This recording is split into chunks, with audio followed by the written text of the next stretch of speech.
Hello and welcome to my walkthrough and review of the Carnival at the End of the World. This is a tarot deck by two artists from New York. I'll put their info in the link below in case you want to purchase this deck. This is the third of three Kickstarter decks that I supported last year, and I was very excited to receive this week. I didn't do an unboxing video because I could not wait to get into it this morning. So let's begin. First of all, the box is really beautiful. It's this beautiful Harlequin diamond design. It's slightly larger than a standard tarot deck. So if you're shopping for boxes or bags, that is something you'll want to keep in mind. So let's get into this. The cards have a slightly waxy feel. They have a linen finish, so that's a real plus for those of us who love to shuffle our cards. They're slipping all over the place. Let's see if I can get them before they slide out of order.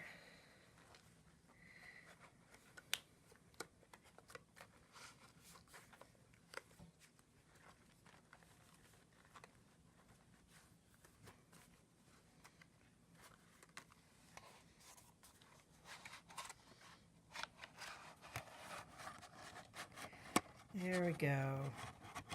Oh, almost.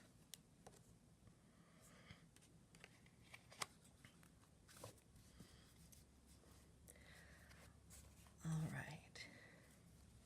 This is not a Rider-Waite-Smith deck. It's not a Marseille deck. It's really its own creature. And so if you are interested, you might really want to pick up the guidebook. And it has a few additional cards that really reference its own system. And unfortunately, I didn't opt for the guidebook with the Kickstarter campaign. I'm kind of wishing I did now, because I think that having the artist's vision in mind during interpretation can really make a difference during the reading process. And I'll show you the cards that are unique to this deck first. This is Orlovsky, Madame Lulu, Dr. Falke, the Tempest, the Deluge, the Inferno, and here we start with the standard Fool card.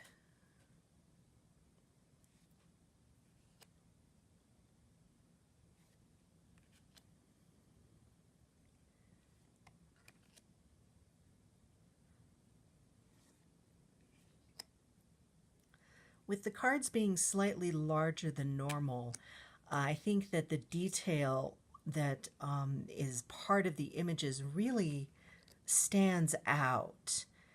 And it was really the artwork that drew me to these cards. I love the illustrative quality. It's kind of a storybook quality. It reminds me of kind of traditional European storybooks, English, French, German storybooks.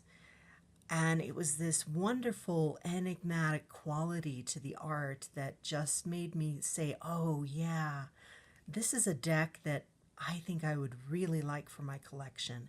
And I don't even really consider myself that much of a collector exactly. I really am a reader first and a collector second.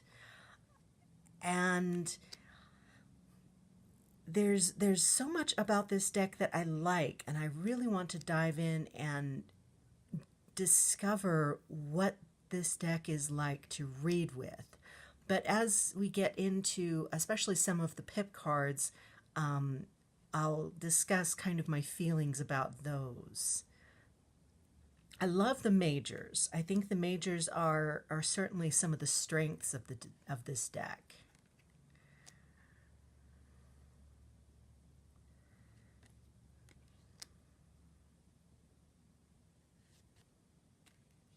Here's the Ace of Wands.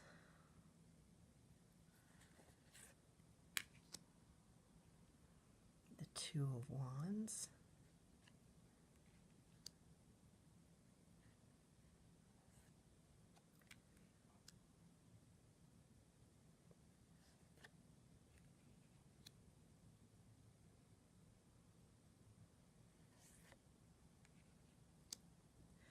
My trouble with many of the pip cards is that they're kind of opaque. Like I'm used to reading with decks that have very highly detailed, highly dramatized pip cards that have lots going on, that have lots of symbolism to really jog the memory and to really help illustrate the readings that are coming through.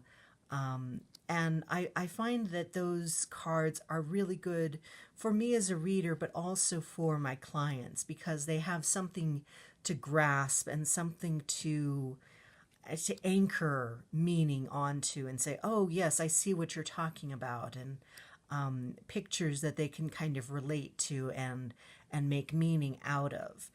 And these pictures are considerably more enigmatic, and it's not impossible to find meaning in them whatsoever. But I think that this would be a very challenging deck to read with, because the pictures are less symbolic, there's less loaded symbolism in them, in lots of ways, compared to, say, a standard Rider-Waite-Smith deck or a clone. And there's certainly some elements of Rider-Waite-Smith, and I think even certain familiar aspects, as you go through. You'll pick out here and there some familiar symbols, here and there, but it's absolutely not a Rider-Waite-Smith clone in any way. And I think that makes it a really interesting deck to work with, but it's going to absolutely be a challenge if that's the system you're really used to reading with. But if you're like me and tend to read with a really intuitive, read really intuitively anyway and don't rely on a single system, then does that really matter a lot? I don't know. That's really up to you and how you like to read and how you like to interpret the cards. Personally, I think that this would be a challenging deck to read with, and I think it would be really good for me to read with this deck because it would force me to grow a lot and to learn to trust myself a lot more. But also to find meaning in new ways, and meaning from new symbols, from unfamiliar symbols, to focus a lot more on the numerology aspect of the cards, which I do quite a bit with the numerology aspect, but it's not always my primary source of meaning. And I might have to rely quite a bit on that with a deck like this, where there's certainly some symbolism, but not quite so heavily layered as with other decks. I really like the pentacles. They look like loaves of bread. I think that's really a very charming and really symbolically heavy, symbol to use.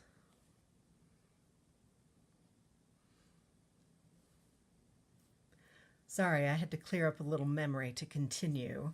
We're almost done with the deck. I like this card a lot with the reels of film. There's the little bread loaves that I like so much.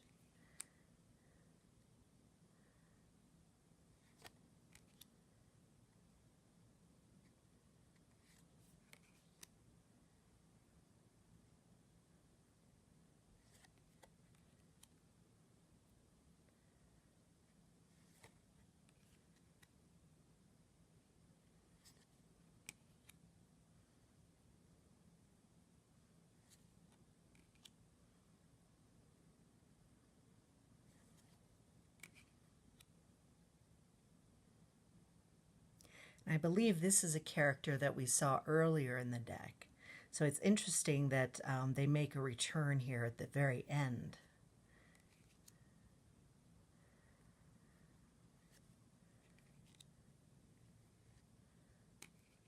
This is a beautiful card. This might be one of my very favorites in the entire deck, with all these lovely fruit and the little rabbit. She's really gorgeous. And finally, the King of Pentacles. Oh, and here's the backs of the cards. This echoes the box with this beautiful diamond design. Overall, I really like this deck. I'm happy that I purchased it. It's a very different than many of the decks I own. I bought it mostly for the artwork. I was really charmed by the storybook aspect of it. It feels very European without being Rider-Waite-Smith, without being Marseille influenced. It's very much its own creature. And I like that. I love how enigmatic and mysterious it is. It seems to really invite meaning making. It invites the reader to discover its meaning.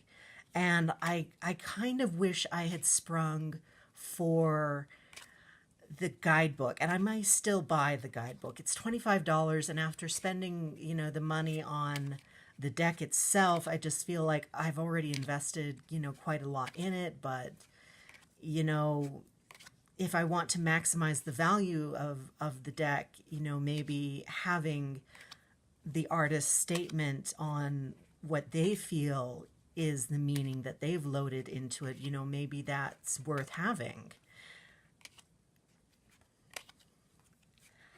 This is not necessarily a deck I would recommend for beginners, simply because there is so much less to seize onto. There's not a whole lot of symbolism. There's not a lot of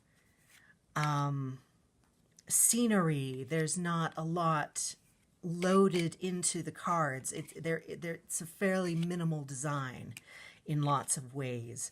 So what you see is what you get in lots of ways, but it really, I think, is going to be a deck that rewards meditation, maybe path working, and self-reflection to say, okay, what can I bring to this? What am I going to discover in myself, in reflecting upon what these cards unfold to me? And in that sense, I think this is a great deck for people who want a tool that will really reward deeper working. And I'm excited to discover exactly who this deck is and how it wants to work with me. Like I said, this is the third deck I kickstarted last year. I'm really happy to have it in my collection, and I look forward to reading for people with it. I'll put a link to the artist's web store in the comment, or in the the description, and I'll see you next time. Thanks.